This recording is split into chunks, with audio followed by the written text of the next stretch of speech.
What's going on, everybody? It's Jeremy Kaufman from Flag to Flag, Fox Sports 640, and today I've got the one and only Pete Pistone jumping on with me from Sirius XM NASCAR Radio to talk about a little bit of this NASCAR playoffs. This round has been absolutely wild. Pete, what do you think of the racing so far that we've seen in the round of 8? Well, I think that's the way I would describe it as well, Jeremy. It's been wild, and isn't that why NASCAR created these playoffs a few years ago? Every round has had the intensity and the energy that you hope for when you go playoff racing, just like playoffs in any other sport. And, we can talk about what we thought should have happened, and that doesn't match up at all to what did happen on the racetrack in a lot of ways. And I got a feeling we're going to be in for a couple more wild weeks here before we crown a 2019 champion. Yeah, the only thing you can really predict is that it's going to be unpredictable because everything that I've said from the start has pretty much gone the other direction. It's so hard to pick what's going to actually happen in these playoffs. And last weekend, I think that was just an example. I mean, stage 1 at Texas was absolutely crazy, and you got Chase Elliott in the wall by lap 9, and then the biggest surprise for me, Denny Hamlin, going around and getting that damage after really, he's been my championship favorite. We've talked about him on the show and how good his playoffs has been, and now he finds himself on the outside looking in. What do you think right now about what happened last week and Chase Elliott and Denny Hamlin's chances? Well, I think in Chase Elliott's case, Jeremy, you think about the playoffs he's had. This is a guy who won a playoff race at the Roval at Charlotte Motor Speedway, but he's also had 2 engine failures. He's had a broken axle. As you mentioned, he had the accident on lap 9 on Sunday at Texas. And now he's in a position where at Phoenix this weekend, the last race of this round, in order to go to the Championship 4 at Homestead Miami Speedway, Chase has to win the race on Sunday. There's no other way around it. So he's got to find a way to get to victory lane. And you talk about Denny Hamlin, and just like you, I felt like this was maybe Denny Hamlin's best chance to win a championship. He's been trying so hard, and quite frankly, the stigma that Denny Hamlin has is when the playoffs start, you can go all the way back to 2010 when he had a chance to win the championship. They made a fuel mileage strategy mistake at Phoenix, the second to last race of the year, that took them out of the contention to win the championship the next week at Homestead. Every year since, there's been something that's gotten in the way of Denny Hamlin. And this past week, he spun out and finished 28th. And now Denny Hamlin, 20 points below the cut line. I don't know if he has to actually win the race, but he's got to finish at least in the top 3 and have something happen to someone ahead of him. Or Denny Hamlin's going to add yet another year to this story that when the playoffs come around, it's just his kryptonite every year. Yeah, and after the playoffs he's had so far, I mean, you want to talk about just such a major disappointment. Coming into this round, he was just about the most consistent guy throughout the first few races of the playoffs, so really just a shocking situation for Denny Hamlin. I did not see this one coming. And looking forward now to Phoenix, the interesting thing is our Final 4 at the moment is the exact same group that we had last year, the Big 3 and me. Do you see a change happening this weekend, or do you think it's going to stay the same that it is right now? Well, my guess is going to be it's going to stay the same as it is right now. To your point, we've got Kyle Busch, one of the 4 right now, and if you look at lately at Phoenix ISM Raceway, Kyle Busch has been red hot, 2 straight wins and a second-place finish. So when you go out there, Kyle Busch, to me, is going to be a guy that's going to be right near the front of the field. And Joey Logano has shown in these playoffs, and we talked to him a lot over the course of the last few weeks on Sirius XM NASCAR Radio. He's been calling this sort of a blue-collar effort. Nothing flashy by any means, getting in some scraps on the racetrack and off the racetrack with Denny Hamlin. We saw that. But still getting those finishes that he needs just to get to Homestead. And Joey's stance has been, listen, if we can just get to Miami and have a chance to win the championship, we think we can really have an opportunity to go back-to-back here. So I see them sort of grinding out another top finish there as well on Sunday. So for me, we know Truex Jr. and Harvick are already there. I think Joey Logano and Kyle Busch, as you mentioned, the same 4 from last year, are going to be the 4 running for the title in 2019. Yeah, the exact same situation that we saw last year, and it's going to be so tough, as you're saying, to chase down guys like Kyle Busch and Joey Logano in points at a track where, especially with Kyle Busch, we've seen such strong performance.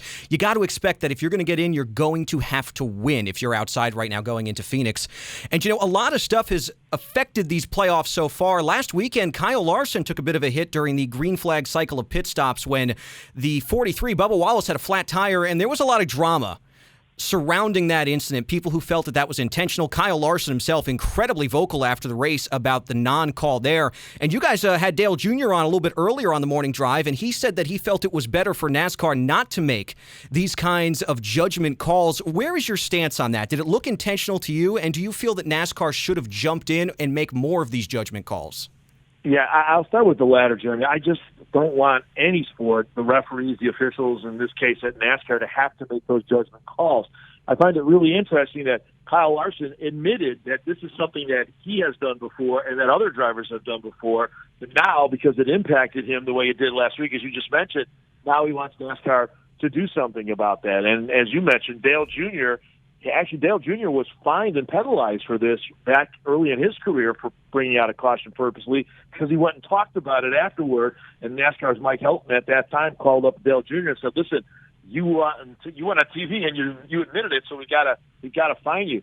NASCAR having to decide whether or not somebody did something purposeful or not, if there's an intent behind it, is a really slippery slope. But I can tell you this: in the drivers' meeting on Sunday out in Phoenix, I guarantee you, Mike Helton or Steve O'Donnell or even Jim France from NASCAR will say something to these drivers and let them know that at the very minimum, the guys in the tower are going to be watching for something like this. So this is sort of a little bit of a byproduct and a side story that we're going to have to keep our eyes on here in the next couple of weeks. Yeah, it always comes down to those gray areas, and honestly, no matter what you do, you're going to have people mad either way. So many people on social media calling them out for not making the call, but if they did make the call, would have been the exact same thing on the other side. So for NASCAR, it really is just a lose-lose situation in those situations. I personally think it's so hard to judge that intent, that was the right call to not penalize Bubba Wallace, regardless of how it looked on track.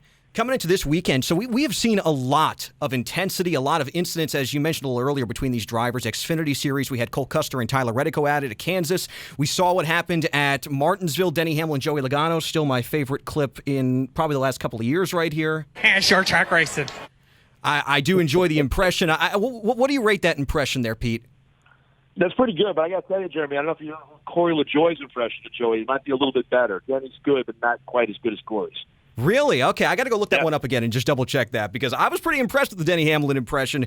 So coming up this weekend, we've seen the intensity. We've seen what people are willing to do, especially when you look back at the history of this format. Ryan Newman, Kyle Larson, 2014, trying to get in there. Joey Logano last year, Martin Truex. He talks about just how important Martinsville was and how he would have won the championship, Truex, if he played it different at Martinsville. What do you expect to see drivers do this weekend with the championship on the line?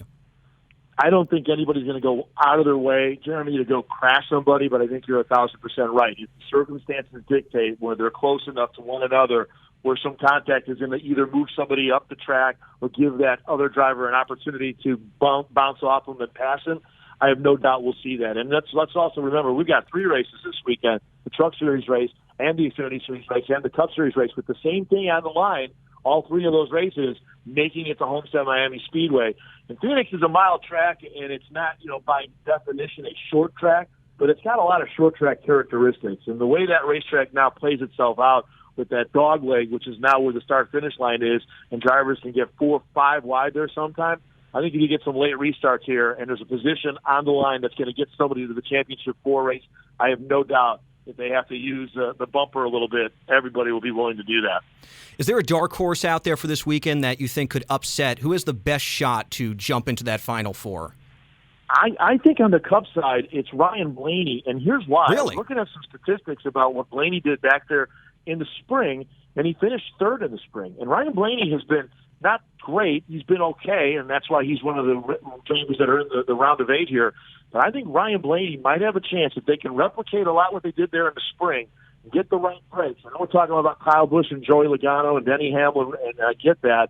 But keep your eyes on Ryan Blaney. He's kind of sneaky out there, very low-key kind of a guy, and Team Penske could have another driver not named Joey Logano sneak their way into the championship 4 on Sunday afternoon. Yeah, we've seen some great consistency the last couple of weeks. The Martinsville run really impressed me out of Ryan Blaney, so he's definitely here to play and I think has a legitimate shot, as you're saying, to make his way into the Final Four. So looking forward now to Homestead Miami Speedway, the final championship, at least for the foreseeable future here here in Miami, and it's always been an incredible race. The first thing, do you expect the champion to once again have to win the race? Because we have never seen that not happen. Yeah, and we're almost kind of spoiled by that, right? Because we've seen the people, as you mentioned, for the last 6 years since we had this, now or 5 years since we had this, win the race, mic drop, win the championship. Again, the four that we've got right now, and I still believe those are going to be the four, I do think we're going to have to go out there and win the race, and I think we're going to continue that string a week from Sunday. But I'll also say this, and you nailed it. You know, for me, Homestead Miami Speedway, I'm not just saying in terms of mile-and-a-half tracks. I think of maybe all the tracks on the schedule just continues and always has produced such great racing. And I've enjoyed ending the season in South Florida.